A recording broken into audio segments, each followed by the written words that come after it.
नयनं मधुरं हसितं मधुरम्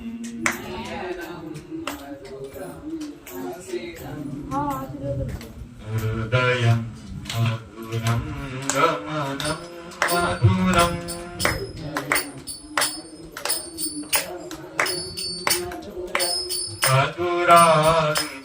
मधुराधिपतेरखिलं मधुरम्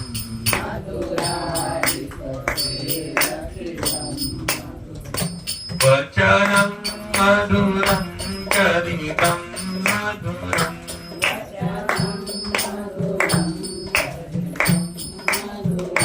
वचनं मधुरं फलितं मधुरम्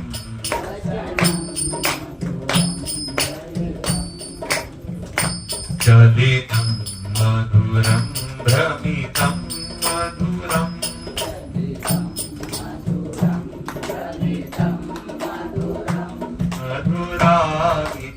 मधुराधिपतेरखिलं मधुरम्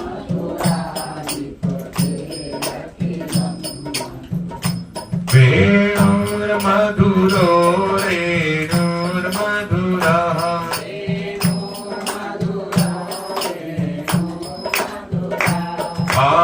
पाणिर्मधुरः पादो मधुरो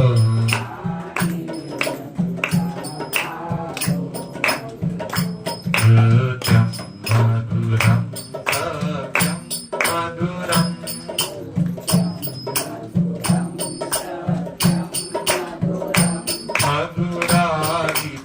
मधुराधिपतेरखिलं मधुरम्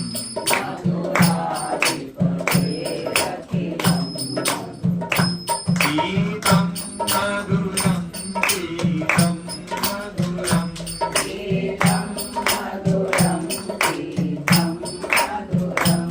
भूतं मधुरं चोक्तं मधुरम्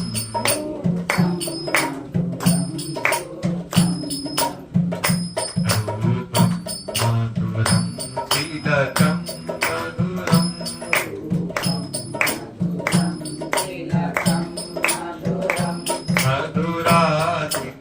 मधुराधिपतेरखिलं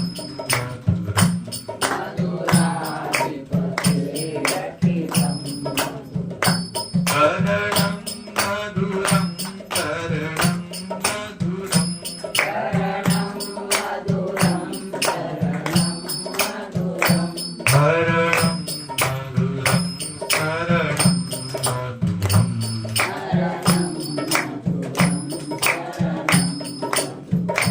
वमितं मधुरं शमितं मधुरम्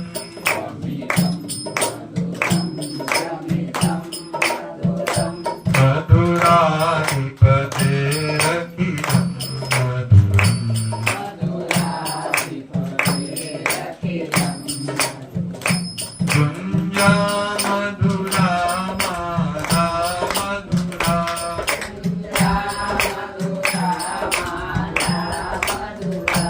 यमुना मधुरा वीथि मधुरा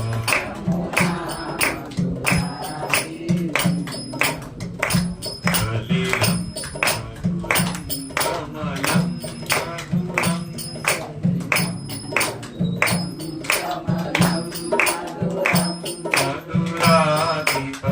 मधुराधिपतेरखिलं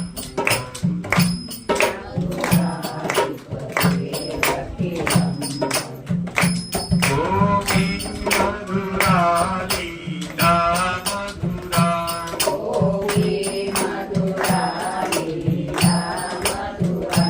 युक्तं मधुरं कोकं मधुरम्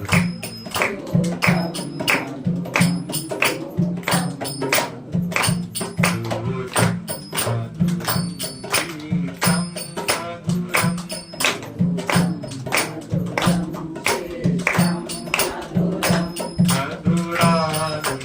मधुराधिपतेरखिलं मधुरम् गोपा मधुरा गावो मधुरा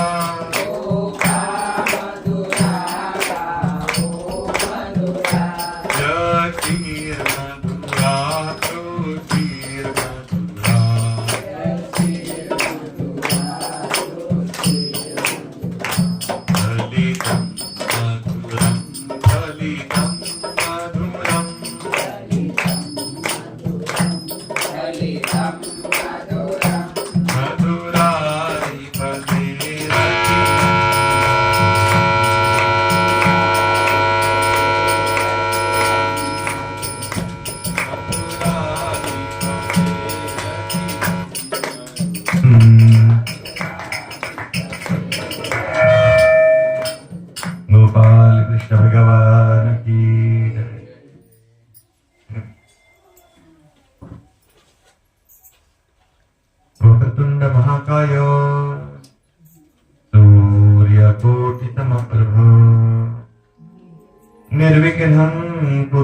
देव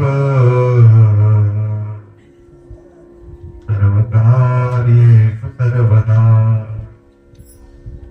गणनाथ सरस्वती रवि शुक्र बृहस्पती पंचैतान् संस्मरे नित्यम् वेदवाणीं प्रवर्तते गुरुर्ब्रह्मा गुरुर्विष्णु गुरुर्देवो महेश्वरः गुरुः साक्षात् परब्रह्म तस्मै श्री गुरुवे नमः सच्चिदानंद रूपाय विश्वोत्पत्त्यादिहेतवे तापत्रय विनाशाय श्रीकृष्णाय वयं नमः नमोस्तुते व्यास विशाल बुद्धे उल्लारविन्दाय तपत्रनेत्र येन त्वया भारत तैलपूर्णा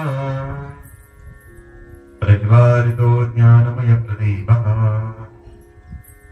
यं प्रवर्यन्तमनुपेतमपेतकृत्यम् द्वैपायनो विरहकातराजुभावो उद्रेति तन्मयतया तरवोऽपि नेतु तं सर्वभूतहृन्महिमानतोऽस्मि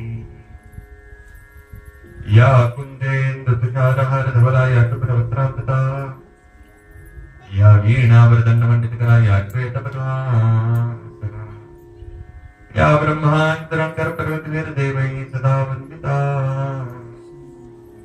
सा मां सरस्वती भगवती विशेषया नारायणं नमस्कृत्य नरं चैव नरोत्तमम् देवीं सरस्वतीं व्यासं ततो जयमुदीरये गोपाल कृष्ण भगवान की वेदव्यास भगवान की शुकदेव भगवान की नमः पार्वती पतये हर हर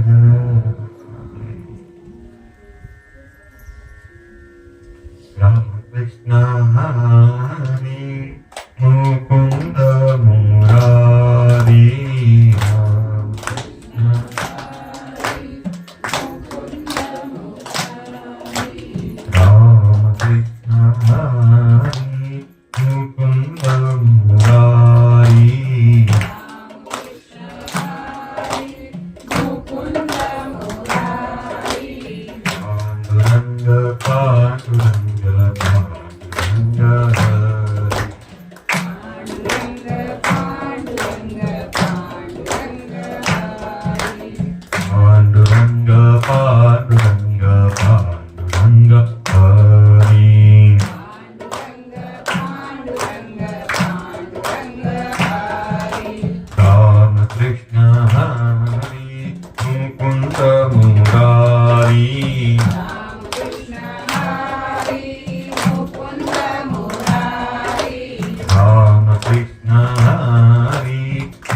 भगवते वासुदेवाय सच्चिदानंद रूपाय विश्वोत्पत्त्यादि हेतवे तापत्रय विनाशाय श्री कृष्णाय वयं नमः।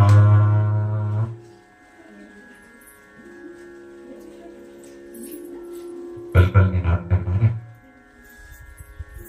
भगवती गंगेच्या पावन शतकात आनंद कंद भगवंताच्या कथेमध्ये तद्दी शुकमणीजी महाराज राजा परीक्षिताला श्रीमद भागवताचं कथांवरण करून सांगत असताना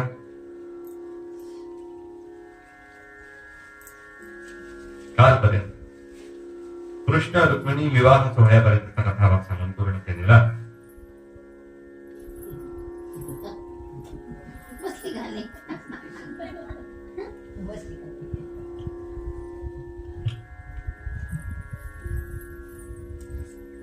भीष्मकाची कन्या रुक्मिणी अत्यंत सुंदर सुशील सद्गुणी असते. कृष्णाबरोबर विवाह करण्याची इच्छा असते, परंतु त्या भीष्मकाचा मुलगा रुक्मी हा मात्र तिचा विवाह शिशुपाला बरोबर करतो. हे मात्र त्या रुक्मिणीला मान्य होत नाही. ती आपला निरोप कृष्णांपर्यंत पाठवते. कृष्ण देखील त्या ठिकाणी येतात आणि गिरिजेच्या मंदिरापासून त्या रुक्मिणीचं हरण करतात. सुंदरशा अशा शुभ दिवशी बलराम दादा कृष्ण आणि रुक्मिणी यांचा विवाह त्या ठिकाणी थाटामाटात साधला. पुढे घडतं असं की पुढे नंतर त्यांचा संसार सुरू होतो कृष्ण आणि रुक्मिणीचा. आणि त्यांचा संसार सुरू झाल्यानंतर त्याच्याक्षणी त्यांना एक सुंदरसा मुलगा होतो कृष्ण रुक्मिणी. त्या मुलाचं नाव असतं प्रद्युम्न. प्रद्युम्न नाव. ते कृष्णाचं बाळ छोटस होतं, साधारण 12-13 दिवसाचा असेल. त्यावेळेला मात्र एक जण त्याला पळवून नेतो, चोरून नेतो. त्याचं नाव असतं शंभरासूर. हा शंभरासूर नावाचा असुर जो आहे हा त्या कृष्णाच्या बाळाला पळवून नेतो आणि पळवून नेऊन त्याला दूर दूर नेल्यानंतर त्याला समुद्रामध्ये फेकून दिलं जातं त्या बाळाला. आणि शंभरासूर परत आपल्या राज्यामध्ये निघून बाळाला कृष्णाच्या त्या मुलाला एक मासा गिळतो. तो मासा गिळल्यानंतर माशाने गिळल्यानंतर त्या बाळाला तो मासा बरोबर एक पारधी एक मासे पकडणार होता. तो त्याला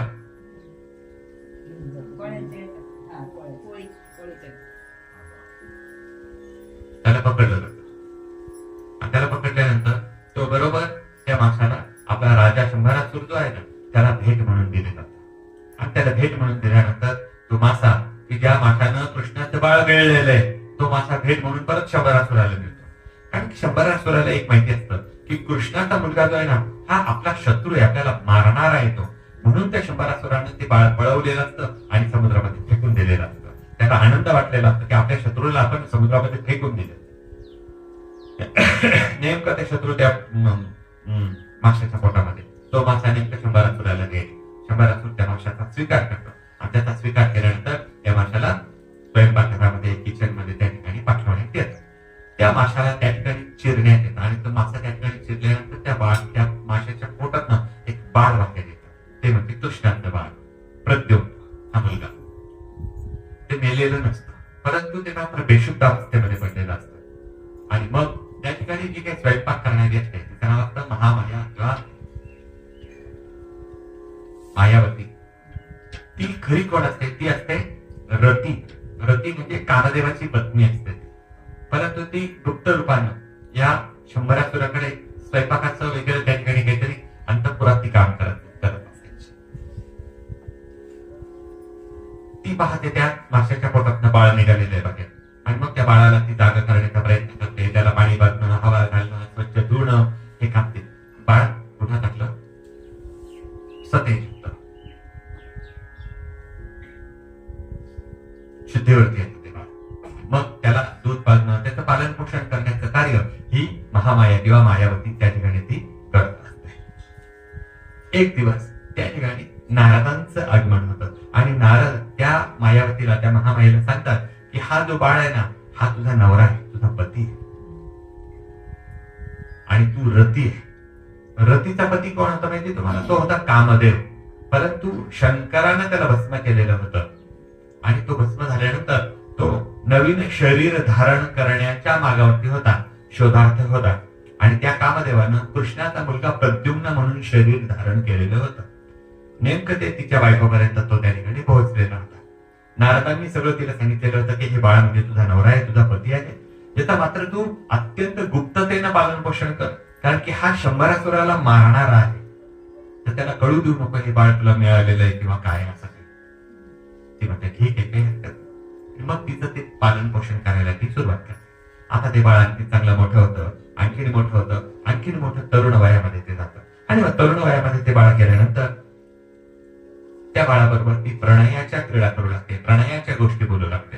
आणि ज्यावेळेला ती प्रणयाच्या गोष्टी बोलू लागते ना, त्यावेळेला तो प्रद्युम्न तिला म्हणतो की तू माझं पालन पोषण केलंय, तू माझ्या आईसारखी आहेस, आणि माझ्या आईसारखी असताना देखील तू माझ्याशी प्रणयाच्या गोष्टी का बोलतेस. त्यावेळेला मग ती रती सगळं काही खरं खरं जे आहे ना ते त्याला सांगून टाकतेस की तू माझा पती आहे, कामदेव होतास, नवीन शरीर धारण केलेलं आहे, असा समुद्रामध्ये फेकून दिलेला होता, आणि तुझा शत्रू आता हा शंभरासुर आहे.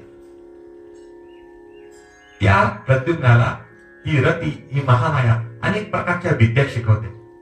मायावी विद्या असतील, भानामती असतील, शस्त्र विद्या असतील, महामाया शक्ती असेल, हे सगळ्या शक्ती, या सगळ्या विद्या त्या प्रद्युम्नाला ती शिकवते. आणि त्याला शिकवल्यानंतर एक दिवस ती त्या प्रद्युम्नाकडनं त्या शंभरासुराला एक अपशब्द बोलून घेते. परिणाम असा होतो तो शंभरासुर चिडतो, आणि मग शंभरासुराचं आणि प्रद्युम्नाचं युद्ध होतं. त्या युद्धामध्ये शंभरासुर मारला जातो आणि प्रद्युम्न विजयी होतो.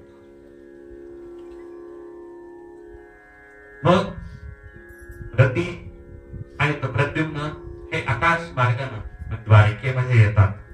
आणि कृष्णाचा मुलगा आहे त्याला नंतर कळतं, मग ते द्वारकेमध्ये येतात. आणि द्वारकेमध्ये तो प्रद्युम्न आणि ती रती आल्यानंतर त्या प्रद्युम्नाला दारामध्ये बाहेर उभा असलेला ही रुक्मिणी पाहते. आणि रुक्मिणीनं पाहिल्याबरोबर की ती मनामध्ये विचार करते की ह्यांच्यासारखा दिसणारा, कृष्णासारखा दिसणारा म्हणजे हा कोण असावा, कोण आलेला आहे हा नवीन मनुष्य माझ्यासमोर. ती विचार करू लागते रुक्मिणी की अरे माझा एक मुलगा पळवला गेलेला होता, तो तर नसेल ना हा, इतक्या वर्षाचा बरोबर तो त्या ठिकाणी असता, तो तर नाही ना हा, असा विचार करू लागते. अनेक द्वारिका निवासी नगरवासी लोक त्या ठिकाणी जमतात, आणि तो कृष्णाचा मुलगा आहे की काय असं त्या ठिकाणी त्यांची चर्चा सुरू होते. कृष्णांचं देखील त्या ठिकाणी आगमन होतं, परंतु कृष्ण काही बोलत नाही त्या ठिकाणी. मग नारदांचं आगमन होतं, आणि मग नारद सगळ्यांना हा कृष्णाचाच मुलगा प्रद्युम्न आहे असं त्या ठिकाणी सांगितलं जातं. परीक्षित राजा म्हणतो, अहो शुकदेव, तुम्ही काल त्या वेळेला रुक्मिणीचा विवाह सांगितला, त्यावेळेस तुम्ही म्हटले होते की मी आज तुम्हाला एक विवाह सांगणार आहे, आणि उद्या 16,107 विवाह. बरोबर, 16,107 लग्न तुम्ही सांगणार आहे. तुम्ही ते विसरले की काय सांगायचं, कारण की लगेच मुलगा झाला, तो मोठा झाला, आता त्याच शुकदेव राजा परीक्षिताला कृष्णाच्या इतर विवाहाची माहिती द्यायला असतो. ते सांगतात की राजा, एकदा सतराजित नावाचा एक सूर्य उपासक होता, आणि त्या सतराजिताला सूर्याच्या उपासनेपासून एक दिव्य मणी मिळालेला होता. मणी, त्या मण्याचं वैशिष्ट्य असं होतं की ते मणी ज्या पंचक्रोशीत असेल, त्या पंचक्रोशीवरती कधीही नैसर्गिक आपत्ती येत नसायची. अनावृष्टी, अतिवृष्टी, भूकंप, अमुक हे ज्या काही नैसर्गिक आपत्ती आहे, या तो मणी ज्या पंचक्रोशीत असेल त्या पंचक्रोशीत येत नव्हत्या. आणि दुसरा गोष्ट म्हणजे तो मणी रोज 7 भार सुवर्ण प्रसूत करायचा, सुवर्ण बाहेर येत नाही. स्यमंतक नावाचा मणी होता तो सतराजिताला मिळालेला. एक दिवस हा सतराजित तो मणी घेऊन कृष्णाकडे येतो, आणि कृष्णाकडे आल्यानंतर कृष्ण त्याचं स्वागत करतात. कृष्णाला तो मणी सगळं दाखवतो, त्या मण्याचं वैशिष्ट्य त्या कृष्णाला सांगतो. कृष्ण देखील आपल्या देवघरामध्ये त्याची प्रतिष्ठापना करतो, आणि कृष्ण मात्र त्या सतराजिताला सांगतो की अरे सतराजिता, हा मणी तुझ्यापेक्षा उग्रसेन महाराजांना जास्त आवश्यकतेचा आहे, महत्वाचा आहे, तू त्यांना का देत नाहीस तो. मात्र सतराजित चिडतो, तो म्हणतो की नाही, मी सूर्याच्या उपासनेत हा मणी प्राप्त केलेला आहे, मी असा लगेच कस काय देऊ. आणि तो रागावतो किंवा तो नाराज होतो कृष्णावरती, आणि कृष्णावरती नाराज झालेला तो सतराजित कृष्णाचं घर सोडून निघून जातो. परत आपल्या राज्यामध्ये, आपल्या गावी तो येतो. त्या ठिकाणी आल्यानंतर त्या सतराजिताचा भाऊ असतो, त्याचं नाव असतं प्रसेन. हा प्रसेन एक दिवस काय करतो, तो दिव्य मणी जो मिळालेला होता स्यमंतक मणी, तो आपल्या गळ्यामध्ये बांधतो आणि तो शिकारीला गेलेला असतो. आणि तो प्रसन्न शिकारीला गेल्यानंतर एका सिंहाकडनं तो त्या ठिकाणी मारला जातो. आणि मारला गेल्यानंतर तो सिंह त्याच्या गळ्यातला तो स्यमंतक मणी आपल्या तोंडात घेतो आणि आपल्या तोंडात घेऊन तो सिंह तो मणी घेऊन चाललेला असतो. तेवढ्यात समोरनं जांबुवान नावाचा एक अस्वल असते, जांबुवंत माहिती तुम्हाला, जांबुवंत राहणार जांबुवंत समोरनं येत असतात. आणि जांबुवंत येत असताना ते पाहतात की अरे त्या सिंहाच्या तोंडामध्ये स्यमंतक मणी आहे आणि मग तो मणी तर मिळवायचा आहे. मग तो मणी मिळवण्याकरता त्या सिंहाचं आणि त्या जांबुवंताचं युद्ध त्या ठिकाणी होतं. आणि त्या युद्धामध्ये हे जांबुवंत त्या सिंहाला मारून टाकतात आणि त्या सिंहाच्या तोंडातला जो मणी असतो तो मणी घेऊन ते आपल्या गुहेमध्ये निघून जातात. आपल्या गुहेमध्ये निघून गेल्यानंतर त्या गुहेमध्ये त्याची मुलं जांबुवंताचे तो मणी खेळत असतात.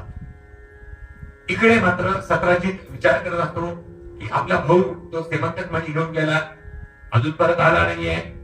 कदाचित तो कृष्णानं त्या माझ्या भावाला मारलेला असणार आहे, तो मणी चोरून नेलेला असणार आहे. कारण की कृष्णाला तो हवा होता, उग्रसेनांना दे, मला दे असं त्या ठिकाणी तो म्हणत होता, मी दिलेला नव्हता. तर ही चोरी जी आहे त्या मण्याची ती मात्र कृष्णानंच केली असं त्या ठिकाणी तो म्हणतो. आणि त्यांना असं म्हटल्यानंतर मात्र कृष्णाच्या कानावरती ही खबर जाते. कृष्ण म्हणतो मी चोरी केलेली नाही, परंतु मी तुला तो मणी आणून दे. आणि मग कृष्ण तो मणी शोधत शोधत ते जांबुवंतांपर्यंत येतात. जांबुवंताला ते विचारतात म्हणे तुमच्याकडे आहे ना. त्यावेळेला जांबुवंत सांगतात हो म्हणे माझ्याकडे ते, परंतु माझ्याशी युद्ध तर जिंकलास तर तुला म्हणे दे. आणि मग जांबुवंताचं आणि त्या श्रीकृष्णाचं युद्ध होतं. 21 दिवस ते युद्ध चालतं. ना जांबुवंत जिंकतात ना कृष्ण जिंकतो. परंतु जांबुवंत त्याच्यावरती खूप प्रसन्न होतात. आणि प्रसन्न झालेले जांबुवंत त्याला म्हणतात की ठीक आहे मी तुझ्यावरती प्रसन्न आहे, तुला मी तो मणी देऊन टाकतो. कृष्णाला घेऊन ते आपल्या गुहेमध्ये जातात. त्या जांबुवंताची एक मुलगी असते, तिचं नाव असतं जांबुवती. तिच्या हातामध्ये तो मणी असतो. त्यावेळेला ते जांबुवंत कृष्णाला म्हणतात की जर तुला मणी हवा असेल तर ह्या मुलीचा देखील तुला स्वीकार करावा लागेल. आणि मग ती आपली मुलगी, तिचं नाव असतं जांबुवती, तिचा विवाह कृष्णाशी लावून दिला जातो. कृष्णाचा दुसरा विवाह होतो जांबुवती हिच्याशी. शुभमंगल सावधान. पुढे काय होतं, हा मणी तो परत त्या सत्राजिताला आणून देतो. आणि सत्राजिताला तो मणी आणून दिल्यानंतर सत्राजिताला तो सगळं सांगतो की मणी मी चोरलेला नव्हता, परंतु त्या जांबुवंताशी युद्ध करून मी तुला तुझा मणी परत आणून दिलेला आहे. आणि तो मणी परत मिळाल्यानंतर हा सत्राजित देखील त्याच्यावरती खूप आनंदित होतो, खुश होतो. जांबुवंताशी युद्ध केलं म्हणजे हा खूप मोठा योद्धा आहे असं त्या सत्राजिताला कळून जातं. आणि त्या सत्राजित त्याच्यावरती प्रसन्न झाल्यामुळे हा सत्राजित आपली मुलगी, तिचं नाव असतं सत्यभामा, त्या सत्यभामेचा विवाह कृष्णाशी करून दिला जातो. कृष्णाचा पुढचा विवाह होतो सत्यभामे बरोबर. शुभमंगल. आताच इतका बारीक आवाज केला, अजून 16,100 कसे म्हणणार, शेवटी मलाच म्हणावं लागणार आहे.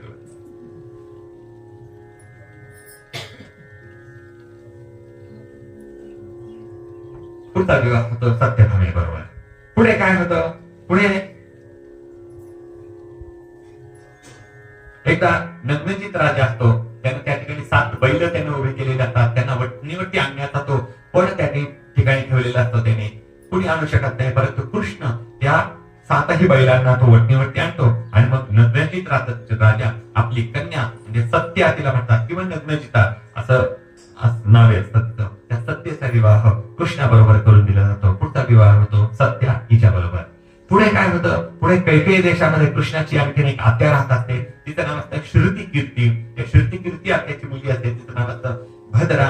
या भद्राचा विवाह ती श्रुतिकीर्ती कृष्णाबरोबर करून देते. पुढचा विवाह होतो भद्रा हिच्या बरोबर. भद्र देशाचा राजा असतो, त्याची मुलगी असते, तिचं नाव असतं लक्ष्मणा. त्या लक्ष्मणाचं स्वयंवर त्यानं रचलेलं असतं. त्या स्वयंवरामध्ये कृष्ण जातो आणि त्या लक्ष्मणाला जिंकून घेऊन येतो. पुढचा विवाह होतो लक्ष्मणा हिच्या बरोबर. असे एकूण रुक्मिणी, जांबुवती, सत्यभामा, कालिंदी, मित्रवंद्या, सत्या, भद्रा आणि लक्ष्मणा अशा 8 पट्टराण्या कृष्णाच्या त्या ठिकाणी होतात. 8 जणींबरोबर विवाह कृष्णाचा होतो. एक दिवस काय होतं, एक दिवस पुढे इंद्र भगवान कृष्णाला त्या ठिकाणी सांगतात की कृष्णा, अरे त्या भौमासुराच्या म्हणजे नरकासुराच्या ताब्यामध्ये अनेक सुंदरी आहेत, अनेक तरुणी आहेत आणि ह्या सगळ्या तरुणी आम्हाला त्याच्या दातातनं सोडवा भौमासुराच्या असं त्या मागणी करतायत. प्रागज्योतिषपूर ही त्याची राजधानी आहे. तर त्या ठिकाणावरनं तू त्या भौमासुराच्या अटकेमध्ये कारागृहामध्ये असलेल्या 16,100 मुलींचा तू त्या ठिकाणी त्यांना सोडव, असं त्या ठिकाणी इंद्र सांगतात. आणि मग कृष्ण त्या ठिकाणी एक होकार देतो आणि कृष्ण त्या भौमासुराशी युद्ध करायला निघतो. आणि कृष्ण भौमासुराशी युद्ध करायला निघाल्यानंतर आधी त्या भौमासुराचा एक मित्र असतो, त्याचं नाव असतं मूर. हा मूर राक्षस आधी कृष्णाला अडवा येतो आणि मग कृष्णाचं आणि मूर राक्षसाचं युद्ध होतं. आणि मग मी ह्या मूर राक्षसाला कृष्ण आधी मारतो आणि मग भौमासुराशी युद्ध करायला जातो. मूर याला मारल्यामुळे कृष्णाला आणखीन एक नाव मिळतं, त्याला नाव दिलं जातं मुरारी. आता भौमासुराशी युद्ध करतो आणि भौमासुराशी युद्ध केल्यानंतर भौमासुराला तो त्या ठिकाणी नरकासुराला मारतो. नरक चतुर्दशी दिवशी मारला गेलेला आहे. नरकासुराला मारतो त्या भौमासुराला आणि त्याला मारल्यानंतर त्याच्या ताब्यामध्ये त्याच्या बंदी शाळेमध्ये असलेल्या 16,100 तरुणींना तो त्या ठिकाणी मुक्त करतो. आणि त्या सगळ्यांना मुक्त केल्यानंतर आपण आपल्या आपल्या घरी जायला मुक्त आहात असं सांगतो. परंतु त्या मुली, त्या तरुणी जायला तयार होत नाही. त्या म्हणतात आमच्या घरचे, आमच्या गावचे, आमच्या गल्लीतले लोक आता आमच्यावरती संशय घेतील, अतिशय वाईट दृष्टीनं आमच्याकडे पाहतील. त्याकरता कृष्णा तू तुझ्या पत्न्या, दासी, सेविका काही का होईना आम्हाला तू तुझं त्या ठिकाणी म्हणून आमचा स्वीकार तू कर. आणि मग त्या ठिकाणी कृष्ण त्या 16,100 जणींचा स्वीकार त्या ठिकाणी केला जातो. आणि पूर्वी आता सांगितलेल्या 8 अशा एकूण 16,100 बरोबर. सगळ्याजणी मात्र विनवणी करतात, सगळ्याजणी आनंदी आनंद साजरा करतात. आणि आनंद साजरा करत असताना कृष्णाला विनवणी करत असतात की भगवंता आमच्या डोक्यावर तू असा आशीर्वादाचा हात आणू दे आणि जन्मोजन्मी आम्हाला तुझी सेवा करण्याची संधी त्या ठिकाणी प्राप्त होऊ द्या. छोटस भजन गाऊया, पुढील कधी त्या काय म्हणतात ऐका. मेरे सिर पर रख दे ठाकुर हो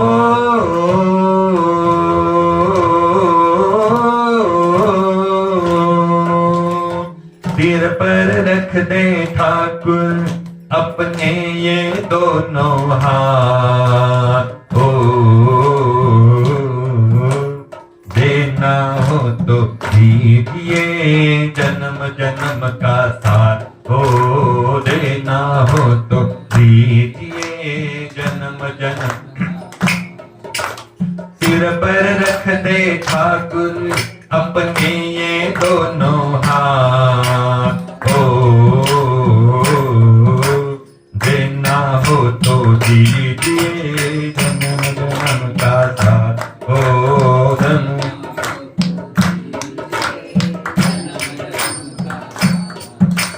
तरस रहे हैं गम की धूप में प्यार की छाया कर देना.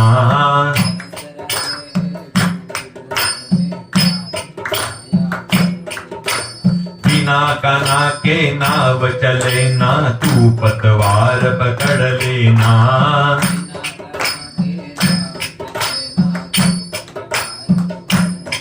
मेरा रास्ता रोशन कर दे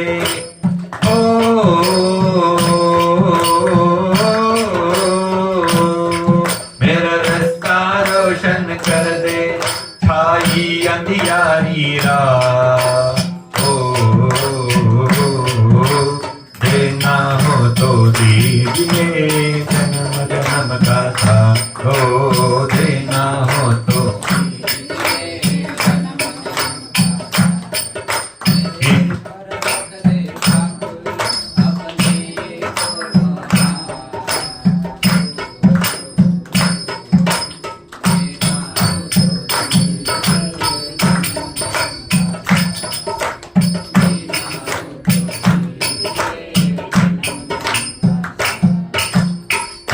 जन्म में सेवा देकर बहुत बड़ा एहसान किया.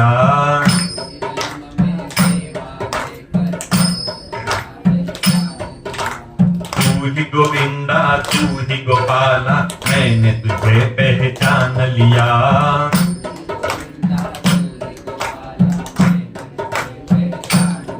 तेरा साथ रहे बरसों तक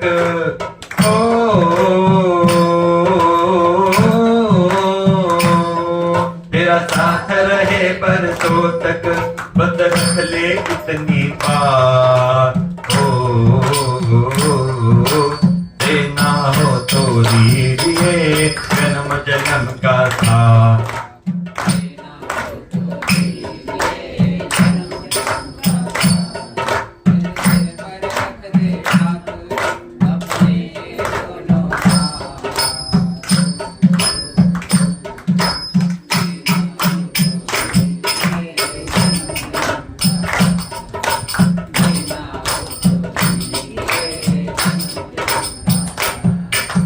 सुना है हमने शरणागत को अपने गले लगाते हो,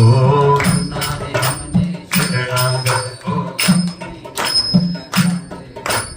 ऐसा हमने क्या मांगा जो देने में शर्माते हो,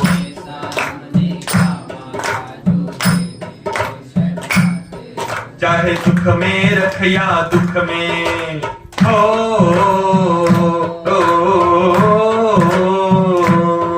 चाहे सुख में रख या दुख में बस होती रहे मुलाकात। ओ लेना हो तो दीजिए जन्म जन्म का साथ, ओ लेना मेरे सिर पर रख दे ठाकुर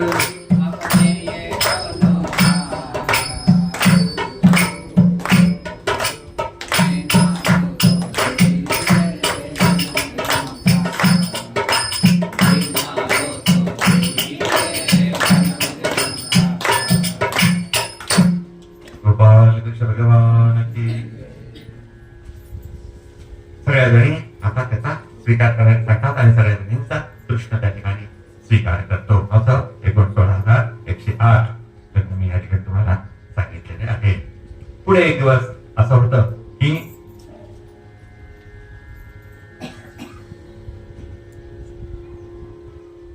नारदांना त्याची परीक्षा घ्यायची असते कृष्णाची. नारद म्हणत असतात हा इतक्या प्राण्यांबरोबर राहतो कसा, याचे वाद होत नाहीत का, याचे भांडणं होत नाहीत का, घरी कलह होत नाहीत का. म्हणून नारद परीक्षा घेण्याकरता ते आधी रुक्मिणीच्या महालामध्ये जातात आणि रुक्मिणीच्या महालामध्ये गेल्यानंतर रुक्मिणी माता त्यांचं आगत स्वागत करतात. नारद त्या ठिकाणी विचारतात कुठे द्वारिकाधीश. त्यावेळेला रुक्मिणी सांगते आहे ना घरामध्ये. द्वारिकाधीशा नाका मागते द्वारिकाधीश बाहेर येतात. नारदांना कळून चुकतं अरे रुक्मिणीच्या महालामध्ये कृष्ण आहे, द्वारकाधीश आहे. ते जातात जांबुवतीच्या महालामध्ये शेजारी. जांबुवती माता त्यांचं आग्रह स्वागत करतात नारदांचं. ते विचारतात कुठे द्वारकाधीश. त्यावेळेला जांबुवती माता म्हणतात आहेत ना घरात द्वारकाधीश, बघा नारद आले. त्या ठिकाणी कृष्ण बाहेर येतात. कृष्णाला कळत त्या नारदांना वाटतं की अरे हा बरोबर कृष्ण मागच्या दाराने आलेले वाटतं. पलीकडच्या आळीमध्ये सत्यभामा माता राहत असतात आणि सत्यभामा दाराची दिसायला पण छान होत्या आणि चिडक्या लवकर चल तिथे जाऊया म्हणून हा सत्यभामेच्या महालात. सत्यभामा माता आलं स्वागत करतात. कुठे द्वारकाधीश. तिकडे रुक्मिणीचे महाराज आहेत वाटतं. नाही इथे आहेत ना. अहो द्वारकाधीश पहा नारद आलेले आहेत. आणि मग त्या ठिकाणी नारदांना प्रत्येकाच्या महालामध्ये त्या ठिकाणी श्रीकृष्ण भगवान त्या ठिकाणी दिसतात आणि कृष्ण सगळ्या प्रकारच्या दैनंदिन गृहस्थाश्रमाची कामे यथासांग आचरण करताना पार पडताना दिसून येत होते. त्यामुळे मग नारद त्यांना एक नाव त्या ठिकाणी देतात. त्यांना म्हटलं जातं तुम्ही योगेश्वर आहात, योगेश्वर. आणि श्रीकृष्णाची दिनचर्या कशी आदर्श आहे हे सगळ्या जणांना ते त्या ठिकाणी सांगतात. पुढे कृष्ण आपल्या राजभवनामध्ये बसलेला असतो द्वारिकेमध्ये आणि राजभवनामध्ये बसलेला असताना एक अनोळखी व्यक्ती त्याच्या राजभवनामध्ये येतं. आधी बाहेर येतो. सैनिकांना म्हणतो मला कृष्णाला भेटायचंय, मला जाऊ द्या. त्यांना असं स्वतःला बांधलेलं वगैरे तोंड सगळं मुली बांधतात ना. आता काय म्हणतात त्या टोल. बरोबर त्याने असं तोंड बांधलेलं असतं आणि तो म्हणत असतो मला कृष्णाला भेटायचंय. कृष्णापुढे येतो. कृष्णाला म्हणतो मी माझं नाव सांगू शकणार नाही, गाव सांगू शकणार नाही, परंतु एक गोष्ट सांगेल की सहस्त्रांची संकट तुम्ही एकटे पार करू शकणार होता. ते म्हणतात म्हणजे काय तर ते सांगतात अनोळखी व्यक्ती सांगतो की जरासंधाच्या कारागृहामध्ये बंदिश शाळेमध्ये 20,000 राजे आहेत आणि ते सगळे राजे तुमची वाट पाहताय, तुम्हाला आठवण काढतायत, तुम्ही त्यांना सोडवावं असं त्या राजांना राजपुत्रांना वाटतं आहे. तर काही जोडून त्यांना तुम्ही सोडवा असं त्या ठिकाणी तो अनोळखी व्यक्ती कृष्णाला त्याच्या राजभवनामध्ये विनंती करायला आलेला असतो. तेवढं त्या ठिकाणी नारदांचं आगमन होतं आणि नारद कृष्णाला सांगतात की अरे कृष्णा इंद्रप्रस्थामध्ये धर्मराज युधिष्ठिरानं राजसूय यज्ञ करण्याचं ठरविलेलं आहे. तर लवकरात लवकर तुम्ही त्या ठिकाणी चालावं आणि ते तुमच्या आधिपत्याखाली, तुमच्या मार्गदर्शनाखाली तो यज्ञ होणार आहे आणि तुम्ही लगेच त्या ठिकाणी बरोबर यावं. त्या अनोळखी व्यक्तीला वाटत असतं की त्यावेळी स्वतः राजांना सोडवायला यावं. त्याच्या राजभवनामध्ये, सभाभवनामध्ये बसलेल्या इतर मंत्र्यांना देखील वाटत होतं की कृष्णानं आधी त्यांना सोडवायला जावं जरासंधाच्या याच्यातनं. आणि नारद मात्र म्हणतात की नाही, तू आधी राजसूय यज्ञाला आमच्या बरोबर चालावं, मग नंतर ते पाहता येईल. कृष्ण पुढे जरासा पेच निर्माण होतो. आता काय करायचं? आणि ज्या वेळेला तो निर्माण होतो त्यावेळेला कृष्ण, त्याचा मित्र, त्याचं नाव असतं उद्धव, त्या उद्धवाला ते विचारतात. कधी काळी जर त्यांना काही राजकीय निर्णय घेण्याकरता त्यांना जर काही पेच निर्माण झाले ना, तर ते त्या उद्धवाला ते विचारायचे. उद्धवाला विचारतात की आता काय केलं पाहिजे. त्यावेळेला उद्धव सांगतात की तुम्ही आधी राजसूय यज्ञाला झालं पाहिजे. कारण की राजसूय यज्ञ तेव्हाच चालू होईल की ज्यावेळेला तुम्ही सगळ्या राजांचा पाठिंबा किंवा त्यांच्यावरती प्राप्त केलेली विजयश्री तुमच्याकडे नसेल तोपर्यंत तुम्ही या राजसूय यज्ञ पूर्ण करू शकत नाही. परिणामतः तुम्हाला आधी त्या जरासंधाचा पाडाव करावा लागेल आणि जरासंधाचा पाडाव झाल्याशिवाय तुम्हाला राजसूय यज्ञ करता येणं शक्य नाही. तर आणि हा जरासंध रणभूमीमध्ये, युद्धभूमीमध्ये मारला जाऊ शकणारा नाहीये.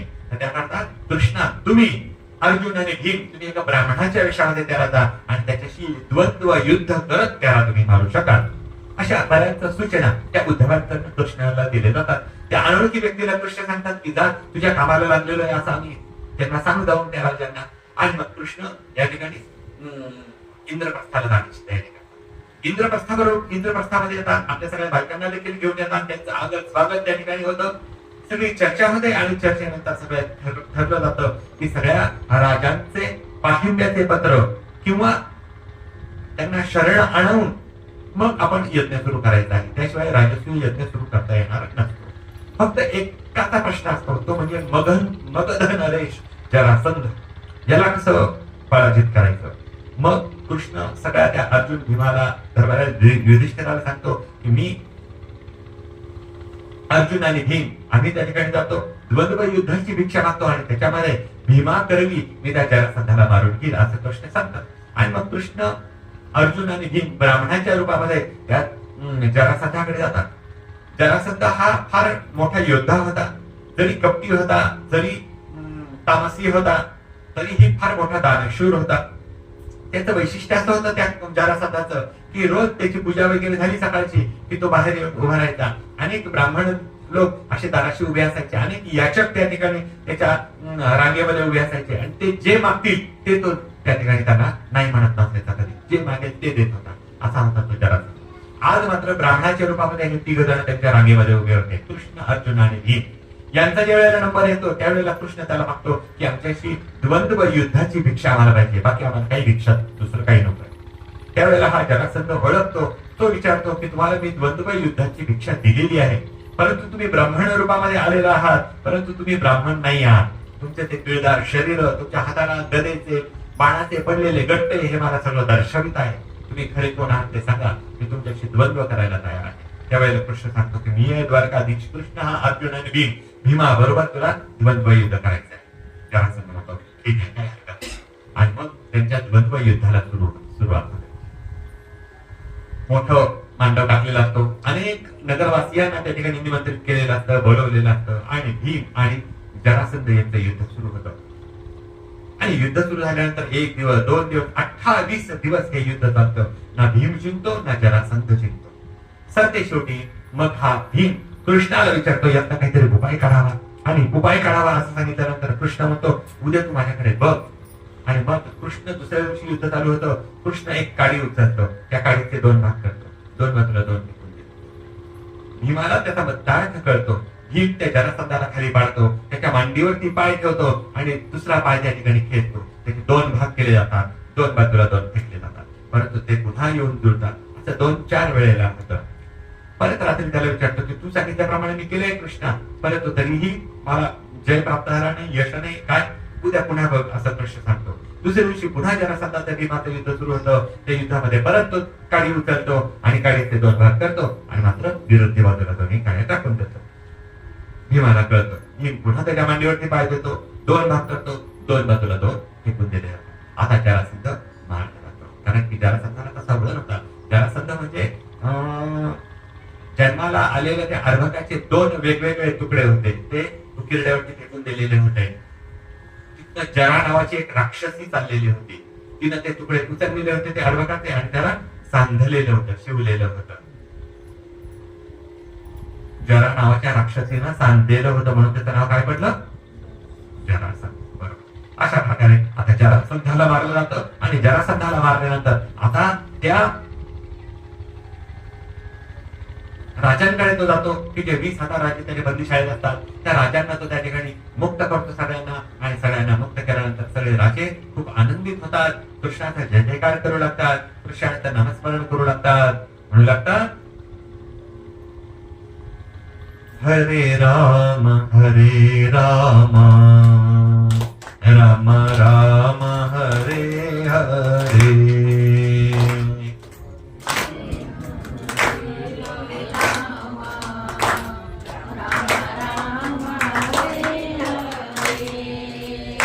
हरे कृष्ण कृष्ण कृष्ण हरे हरे. हरे कृष्ण कृष्ण कृष्ण हरे हरे. हरे राम राम राम हरे हरे.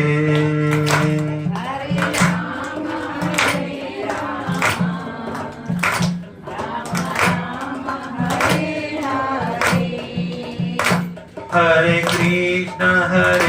कृष्ण कृष्ण कृष्ण हरे हरे.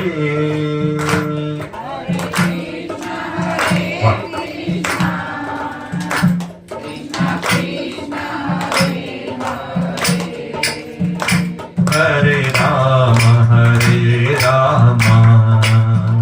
राम राम हरे हरे.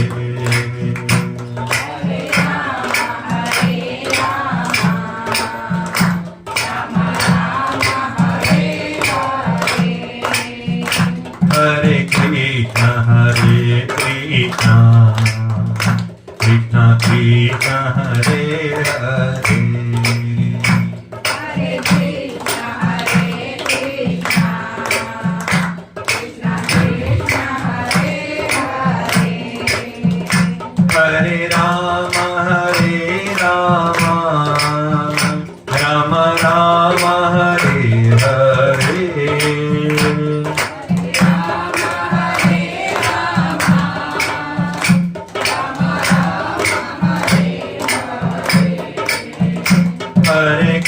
हरे कृष्ण कृष्ण कृष्ण हरे हरे.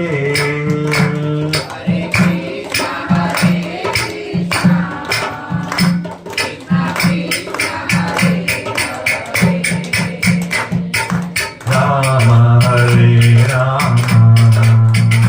राम राम हरे हरे.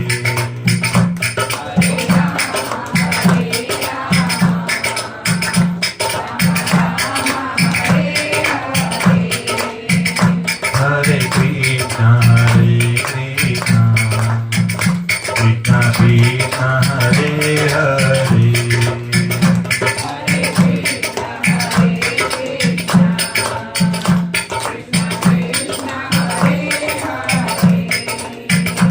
हरे राम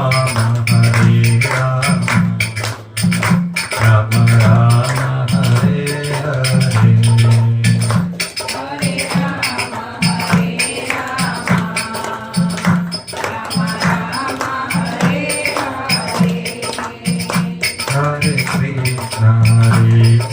हरे कृष्ण कृष्ण कृष्ण हरे हरे. हरे कृष्ण कृष्ण कृष्ण हरे हरे. गोपाल कृष्ण भगवान. अशा प्रकारे जरासंधाला मारलं जातं. जरासंधाच्या वाट्यात असलेल्या सगळ्या राजांना सुटका केली जाते. त्या जरासंधाचाच मुलगा त्याचं नाव देखील सहदेव असतं. त्या सहदेवाला आता मगध नरेश केलं जातं. या राज्यावरती बसवलं जातं एक केला जातो आणि मग त्याचं पाठिंब्याचं पत्र घेतलं जातं त्या राजसूय यज्ञाला आणि राजसूय यज्ञाकरता इंद्रप्रस्थामध्ये कृष्ण, अर्जुन आणि भीम परत येतात. आता मात्र त्या यज्ञाला कोणत्याही प्रकारचा अडचण त्या ठिकाणी राहणार नव्हती. सगळ्यांवरती विजय संपादन केलेला होता. सगळ्यांच्या पाठिंब्याचं पत्र त्या ठिकाणी मिळवलेलं होतं. त्यामुळे राजसूय यज्ञाकरताची आता सभा त्या ठिकाणी भरते आणि ती सभा भरल्यानंतर आता मात्र इंद्रप्रस्थामध्ये हस्तिनापुरातनं देखील भीष्माचार्य, द्रोणाचार्य, कृपाचार्य, दुर्योधन, दुःशासन हे सगळे जण त्या ठिकाणी आलेले होते इंद्रप्रस्थामध्ये आणि हे आलेले असताना सगळ्यांना उच्चासनावरती बसवलेलं होतं आणि उच्चासनावरती बसवल्यानंतर आता धर्मराज युधिष्ठिरापुढे एक प्रश्न पडतो की आपल्याला आता राजसूय यज्ञाला सुरुवात करायची, परंतु यज्ञाचा एक नियम आहे की त्याला अग्रपूजेचा मान कोणाला तरी द्यावा लागत असतो. तर अग्रपूजेचा मान कोणाला द्यावा ह्या विवंचनेमध्ये हा धर्मराज युधिष्ठिर असतो. कारण की अग्रपूजेच्या योग्यतेचे त्या ठिकाणी बरेच जण असतात. भीष्माचार्य असतात, द्रोणाचार्य असतात, कृपाचार्य असतात, हे अनेक जण असताना त्या ठिकाणी ज्यावेळेला हा दुर्योधन, ज्यावेळेला हा धर्मराज युधिष्ठिर विचारामध्ये आहे त्यावेळेला सहदेव उभा राहतो आणि सहदेव उभा राहिल्यानंतर एक संयुक्तिक भाषण करतो आणि त्या संयुक्तिक भाषणामध्ये श्रीकृष्णाला अग्रपूजेचा मान देण्यात यावा असं तो विनवणी सगळ्या राजभवनाला करतो. राजभवनातले सगळेजण त्याला अनुमोदन देतात किंवा त्याने केलेल्या सूचनेला सगळेजण मान्यता देतात. परंतु फक्त त्या राजभवनामध्ये एक बसलेला असतो, त्याचं नाव होतं चेदी नरेश शिशुपाल. हा शिशुपाल मात्र त्याला नकार देतो, म्हणतो की हे तो काय त्या योग्यतेचा आहे का, अग्रपूजेच्या योग्यतेचा आहे का तो कृष्ण? नालायक कोणी करता, घाणेरडा कोणी करता, चोरटा कोणी करता, स्त्री लंपट कोणी करता, असं नानाविध प्रकारानं ह्या शिशुपालाकडनं श्रीकृष्णाची वल्गना त्या ठिकाणी होत असते. होणारच हो नाही का? कालच्या कथेत बघितलं की रुक्मिणीचा विवाह ज्या शिशुपालाबरोबर होणार होता त्या रुक्मिणीला येणं पळून नेलं म्हणजे तो काय चांगला आहे, खूप नाच थोडीच म्हणणार आहे. त्यामुळे खूप शिव्या देत असतो हा शिशुपाल त्याला आणि शिशुपालाच शिव्या देण्यात आलेला असतो. अनेक राजे उभे राहतात, त्याला बसण्याची विनंती करतात, परंतु तो काही केल्या ऐकण्याच्या मनस्थितीत नसतो. कृष्ण मात्र आपल्या आसनावरती बसलेले असतात, त्या डोळे बंद असतात आणि त्याचे अपराध मोजत असतात आणि ते 100 अपराध झाल्यानंतर त्याला मारायचं असतं कृष्णाला. कारण माहितीये तुम्हाला त्याचं काय झालेलं आहे ते सगळं माहितीये? ठीक आहे, काय माहितीये तुम्हाला? सांगा बरं. कोण हो म्हटलं त्यांनी सांगा. बरोबर. आणि ते तो ना त्याला विचित्र दिसत असतो लहानपणी. विचित्र कक्षा त्याला अनेक अवयव होते. जसे आपले 2 डोळे त्याला 3 डोळे, आपल्याला 5 बोट तसे 6 बोट असे त्याला त्या ठिकाणी होते. आणि एक आकाशवाणी झालेली असते त्याच्या शिशुपालाच्या आईला ते ऐकू गेलेली असते की जो कोणी येईल त्याच्याकडे बघेल आणि त्याचे नको असलेले अवयव गळून पडतील किंवा नाहीसे होतील ना, तो त्याचा शत्रू आहे, तो त्याला मारणार आहे. बरोबर ना?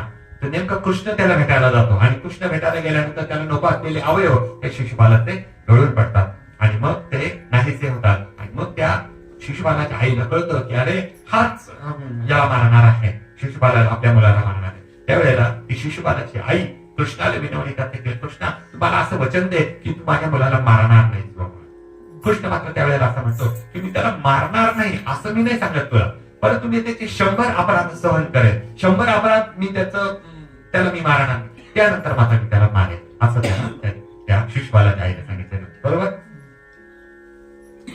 आता मात्र तो बसून शिशुपालाचे अपराध मोजत असतो. किती शिव्या झाल्या, किती वाईट बोलला, किती सत्य. शेवटी ते 100 अपराध पूर्ण होतात. 100 अपराध पूर्ण झाल्यानंतर कृष्ण आता जागेवर उभा राहतो, आपल्या सुदर्शनाला तो त्या ठिकाणी आवाहित करतो आणि त्या शिशुपालाला सांगतो की हे तुझा उद्धार करतो आज. आणि ते सुदर्शन त्याच्या अंगावरती सोडलं जातं आणि त्या शिशुपालाचा शिरच्छेद त्या ठिकाणी केला जातो. शिरच्छेद केल्यानंतर आता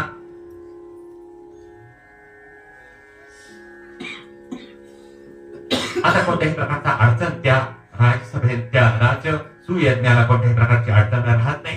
श्रीकृष्णाला अग्रपूजेचा मान दिला जातो आणि राजसूय यज्ञ परिपूर्ण होतो. राजसूय यज्ञाला कौरव देखील आलेले असतात, दुर्योधन, दुःशासन देखील आलेले असतात. त्यांना त्या इंद्रप्रस्थामधली मयसभा पाहायची असते आणि ते मयसभेमध्ये जातात. आणि मयसभा अशी असते की ज्या ठिकाणी पाणी नाही त्या ठिकाणी पाणी दिसतं आणि जिथे जमीन आहे त्या ठिकाणी पाणी नसतं. अशा चित्राची मयासुराने निर्माण केलेली होती मयसभा म्हणतात त्याला. आणि मग हा दुर्योधन त्या ठिकाणी ती मयसभा बघायला जातो. त्याला वाटतं पाणीच आहे म्हणून आपलं पितांबर तो वरती करतो, तिथे पाणी नसतं आणि पुढे जातो तर अशी रांगोळी काढलेली असते, पाण्यावरती असते ती, तो त्याच्यावरून चालायला लागतो, धपकन पाणी पडतो आणि पाण्यात पडल्याबरोबर सगळेजण त्या ठिकाणी हसतात तो पाण्यात पडल्यावरती. आणि द्रौपदी देखील हसते, पांडवांची पत्नी. आणि द्रौपदी हसल्या तर त्याला फार वाईट वाटतं. बाकीचे सगळेजण हसले त्याचा काही त्याला वैषम्य वाटत नाही, त्याचा काही राग येत नाही, परंतु द्रौपदी हसली याचा फार त्याला राग येतो. कारण ती पहिल्यापासूनच त्याचा द्रौपदीवरती जरासा वाईट नजर होती त्याची. म्हणून ती द्रौपदी हसल्याचं त्याला खूप वाईट वाटलं. तो त्या ठिकाणावरून निघून जातो. मी आता बदला घेईल असं त्या ठिकाणी म्हणतो आणि महाभारतीय युद्धाची तयारी तो त्या ठिकाणी करतो. महाभारतीय युद्ध देखील त्या ठिकाणी मग नंतर पार पडतं आणि पांडवांना विजयश्री आणि कौरवांना त्या ठिकाणी पराजयाला सामोरं जावं लागतं. पुढे कृष्णाला भेटायला एक दिवस त्याचा मित्र येतो. त्याचं नाव असतं सुदामा. सुदामा हा कृष्णाचा बालमित्र असतो.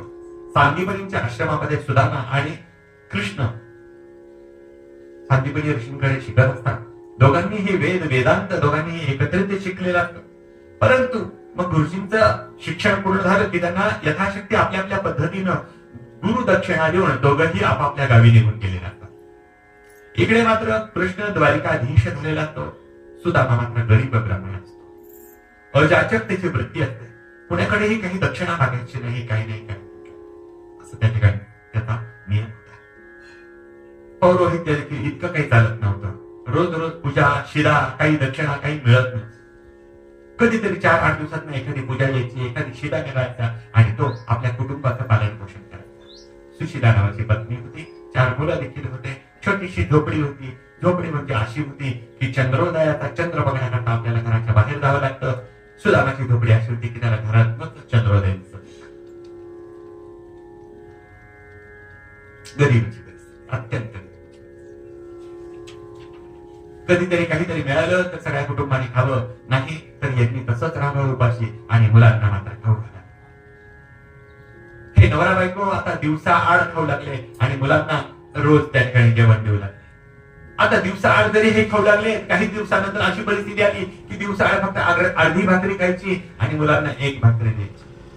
आता परिणाम असा झाला की 3 दिवसांनी अर्धी भाकरी, मुलांना आता अर्धी भाकरी रोज. आता यांना चतकोर, यांना अर्धी. आता यांना काहीच नाही, आई वडिलांना नुसतं पाणी घेऊन राहत होते आणि मुलं कशी तरी चतकोर भाकरी खात राहत होते. रोज विचारायचे आई काही काही केलं का? भूक लागली. आई आपली एवढंच काय.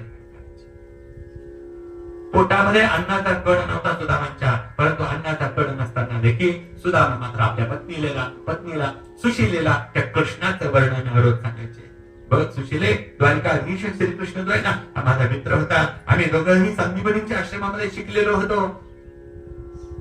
आम्ही असं खेळलो आणि असं बागडलो, हे सगळं त्या ठिकाणी सांगतो.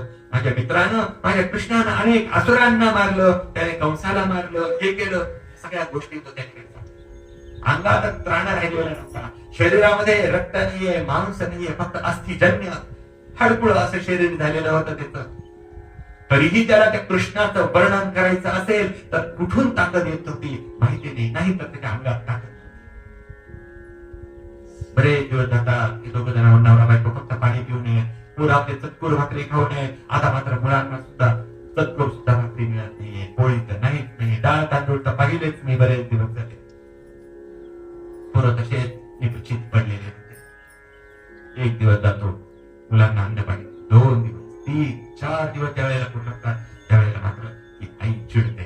तिच्यातलं मातृत्व त्या ठिकाणी जातं. आई चिडते आणि ती सुशीला चिडते आणि सुदामांना म्हणते की अहो, तुमचे मित्र आहेत ना द्वारिकाधीश श्रीकृष्ण, जा त्या ठिकाणी त्यांना काहीतरी मागा, हो काहीतरी मागा. डाळ तांदूळ काहीतरी देतील. माझ्या पोरांच्या पोटामध्ये काहीतरी गेलं पाहिजे. हो, 4-5 दिवस झाले माझ्या पोरांनी काही खाल्लं नाही, अन्नाचा कण नाही माझ्या पोरांच्या पोटात.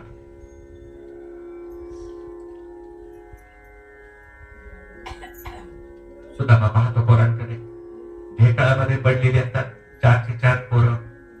उठून बसण्याचं देखील त्राण नसतं, अशी हडकुळं झालेली शरीर आहे. अंगात मांस नाही, रक्त नाही, डोळे असे मोठमोठे दिसत आहेत. पहा माझ्या पोरांकडे, पहा. हो मुलांना भूक लागली करे, मुलांना भूक लागली करे, अशी ती सुशीलाची असते. पोरं मात्र म्हणतात की नाही आई, काही भूक नाही लागली. कारण की आई, आम्ही बघतोय कालपासून की तू घरातल्या प्रत्येक गाडग्या बाडग्यामध्ये शोधते काहीतरी मुठभर तांदूळ मिळतायत का, काहीतरी मुठभर डाळ मिळते का, मला नाही तर माझ्या पोरांच्या पोटात तरी काहीतरी अन्नाचा कण नाही, पण तू रोज शोधतेस आई, आम्ही ते बघतोय, परंतु तुला काही सापडत नाही. घरात काही अन्नाचा कण नाही आई, काही नको, आम्हाला भूक नाही लागली का आई, आम्हाला भूक नाही लागली. गरिबांना भूक लागत नाही का, गरिबांना भूक लागत.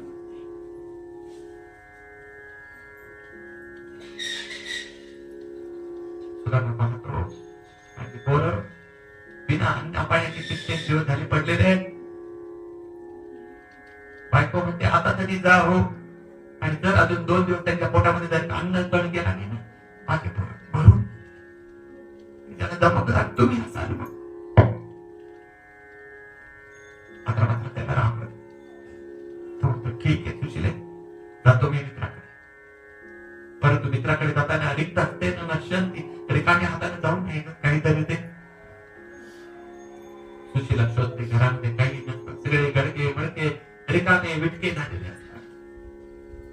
2-3 ठिकाणी जाते आणि 2-3 ठिकाणावर एक मूठ पोहे बांधून टाकते आणि ती पोहे त्यांच्या त्या जीर्ण झालेल्या उपरण्यामध्ये बांधून देते आणि ते हे घ्या, जा बारकांशांना भेटा, मागायला विसरू नका ना, मागायला विसरू नका ना, मागायला विसरू नका.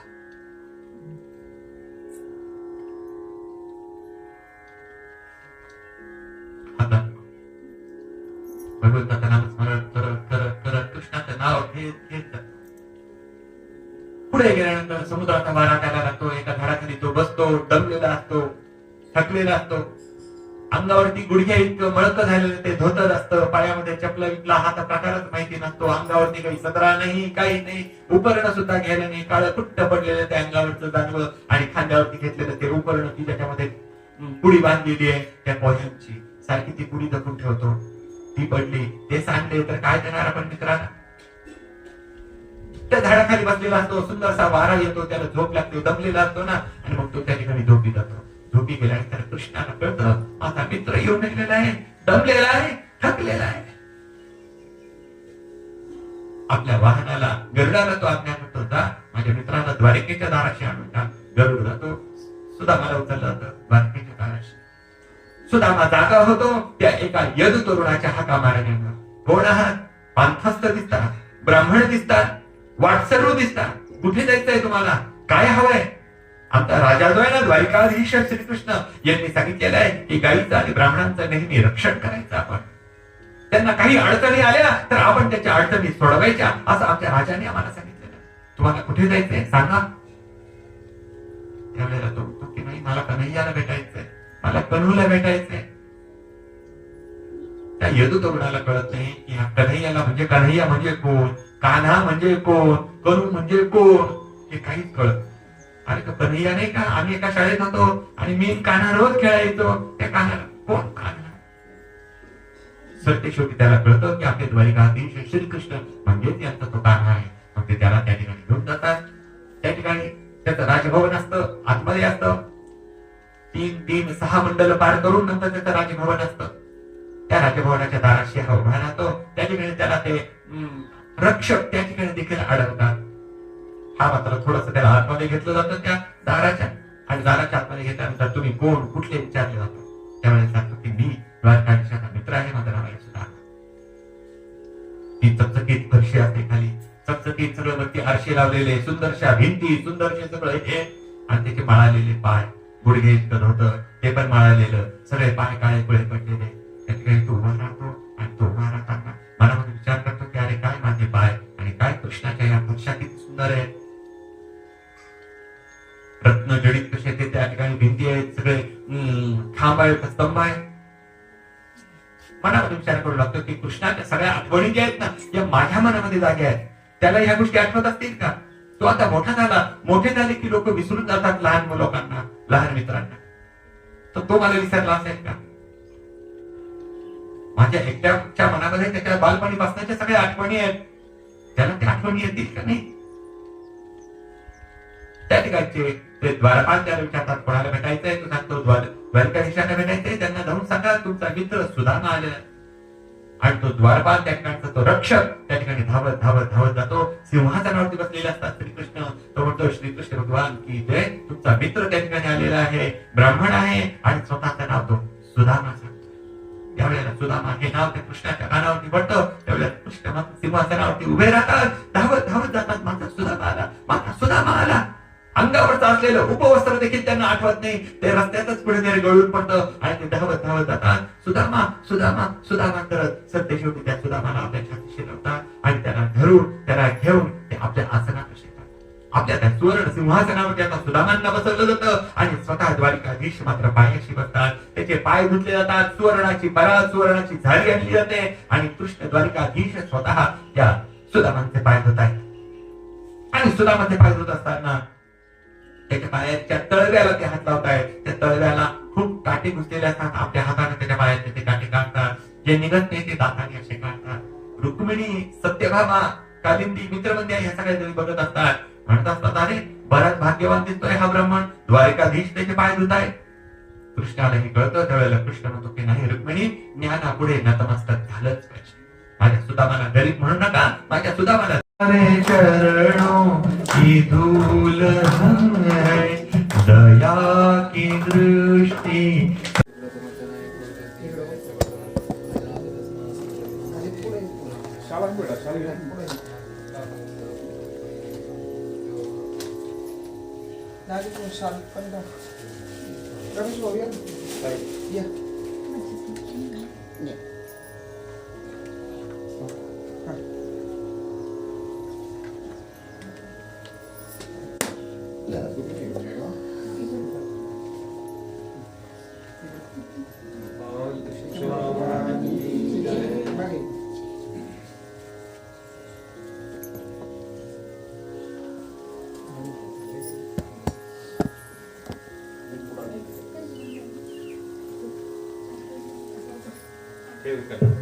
आणि फिरत राहू.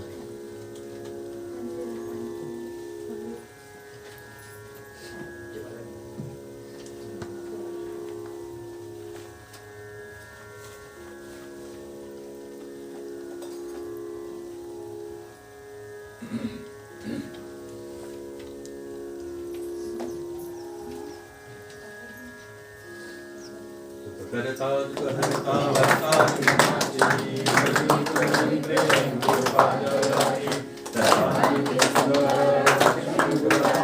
लक्ष्मी घरते माळ संधी शोभे माळ तापराजी जय देव जय देव जय मंगलमूर्ती हो श्रीराजमूर्ती दर्शन मात्रे मन शरणे मात्रे मन कामना पूर्ती जय देव जय देव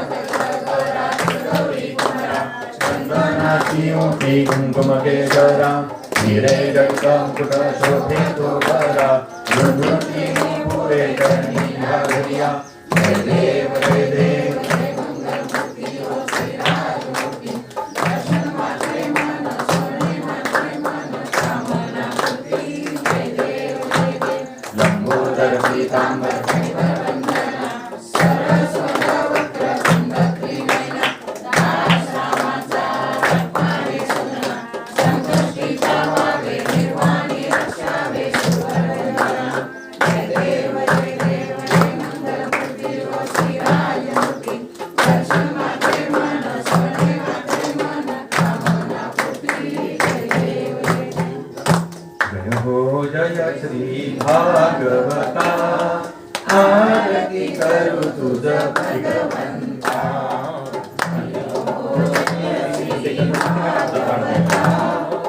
आरती करू तुझ भगवंता श्री शुक मुनीने परम भक्तीने नाना परीने गायले जा हरी चरिता आरती करू तुझ भगवंता जय हो जय श्री भागवता आरती करू तुझ भगवंता वेद तरुचे मधुर फळ माधुर ते देखो जड महात्मा राम मुनी सकळ सेवनी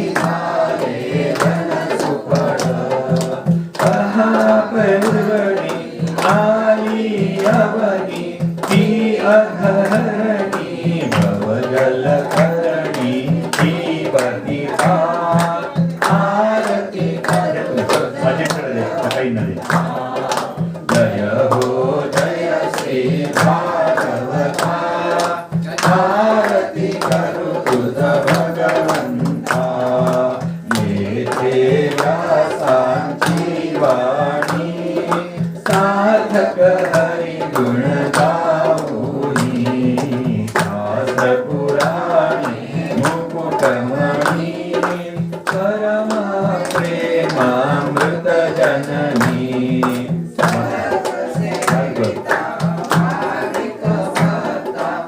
उदारदाता मोक्षतत्त्वदा देहाता आरती करू तुझ भगवंता जय हो जय श्री भागवता आरती करू तुझ भगवंता गमते जणू मानस तीर्थ द्वादश सोपारी युक्त निर्मल भक्ती जले भरित विहरे हरिहंस चित्त लोक सुख मळे संतती जकुळे सेवुनी रमले भान हरपले रस पिता आरती करू तुझ भगवंता जय हो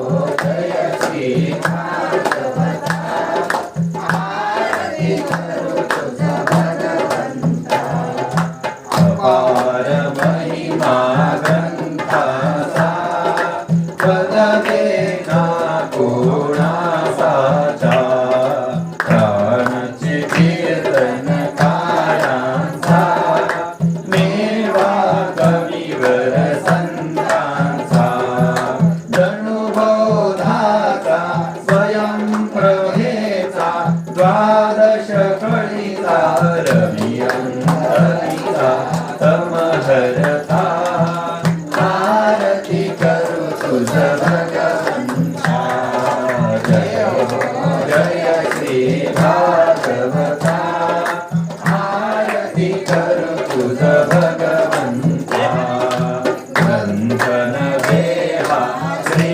कृष्णा गीते वेदी मना पूर्णा अनन्य होता या शरणा खचित टळे जन्म मरणा कृतापदाती चिरणे शांती नाथहि वदती कृष्णपदी हे माता आरती कर